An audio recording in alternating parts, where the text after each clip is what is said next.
خواتین کو بااختیار بنانا پاکستان کی خوشحالی اور ترقی کے لیے ناگزیر ہے۔ خواتین کے عالمی دن کے موقع پر وزیر اعظم شہباز شریف نے اپنے پیغام میں کہا کہ آج ہم اس امر کی تجدید کرتے ہیں کہ خواتین ہمارے معاشرے کی معمار ہیں، ہمارے گھروں کا ستون اور ہمارے مستقبل کو استوار کرنے میں اہم کردار ادا کر رہی ہیں۔ انہوں نے اپنے پیغام میں مزید کہا کہ ہماری زندگیوں میں خواتین کا انتہائی اہم کردار ہے۔ کلاس روم سے لے کر بورڈ رومز تک، میدانوں سے لے کر فرنٹ لائنز تک، پاکستانی خواتین ہماری قوم کے روشن مستقبل کو سنوار رہی ہیں۔ وزیر اعظم نے کہا کہ اس سال خواتین کے عالمی دن کا تھیم تمام خواتین اور لڑکیوں کے لیے حقوق، مساوات اور انہیں بااختیار بنانا دراصل ایک عزم کا اعادہ ہے جو ایک ایسا معاشرہ بنانے کی ہماری مشترکہ ذمہ داری کی یاد دلاتا ہے جس میں خواتین کا اہم کردار ہو۔ شہباز شریف نے کہا کہ ہمارا مذہب اسلام خواتین کی عزت اور حقوق پر بہت زور دیتا ہے۔ حکومت پاکستان نے پالیسی سطح پر مداخلت، قانونی اصلاحات اور ادارہ جاتی تعاون کے ذریعے خواتین کے حقوق کو آگے بڑھانے میں اہم پیش رفت کی ہے۔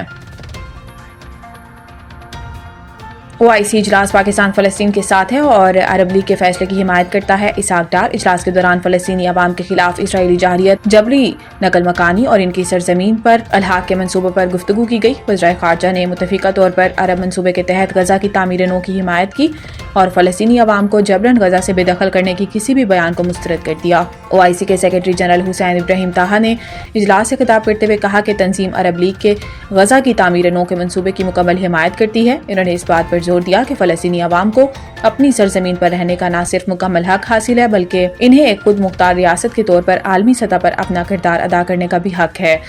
حسین ابراہیم طاہا نے اسرائیل کی جانب سے بیت المقدس کی بے حرمتی، فلسطینی نوجوانوں کی گرفتاریوں اور شہادت جیسے جرائم کی سخت مذمت کی۔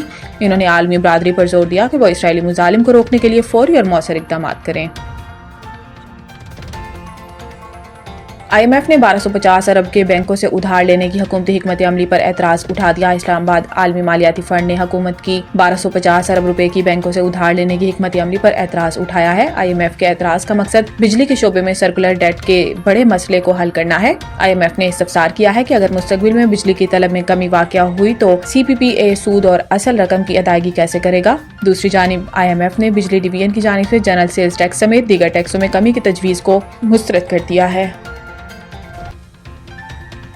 اسلام آباد میں نئی دہلی کی طرز پر اسمبلی اور منتخب جمہوری حکومت بنانے کی سفارش۔ وفاقی دارالحکومت اسلام آباد کی انتظامی اصلاحات کے لیے تشکیل سب کمیٹی نے سفارش کی ہے کہ اسلام آباد میں نمائندہ حکومت اور جمہوری کنٹرول قائم کیا جائے، وفاق سے اسلام آباد حکومت کا اختیار منتقل کیے جائیں، بکھرے ہوئے محکموں کی بجائے مربوط انداز میں ادارے بنائے جائیں، وفاق کے ایک یونٹ کے طور پر اہم موضوع انتظامی ڈھانچہ بنایا جائے، یہ ڈھانچہ گلگت بلتستان کی طرز پر صوبائی حکومت کا ہو۔ یہ سفارش سب کمیٹی کی عبوری رپورٹ میں کی گئی۔ سب کمیٹی نے تجویز کیا ہے کہ اسلام آباد میں نئی دہلی کی طرز پر اسلام آباد کیپٹل ٹیریٹری گورنمنٹ بنائی جائے۔ ICT کی منتخب اسمبلی ہوگی جس کے نمائندے براہ راست منتخب کیے جائیں گے۔ صوبائی اسمبلی کے پاس ہوم، پولیس اور ماسٹر پلاننگ کے سبجیکٹس نہیں ہوں گے۔ اسلام آباد اسمبلی اپنا لیڈر منتخب کرے گی جو میئر کہلائے گا۔ میئر اسمبلی کو جواب دہ ہوگا۔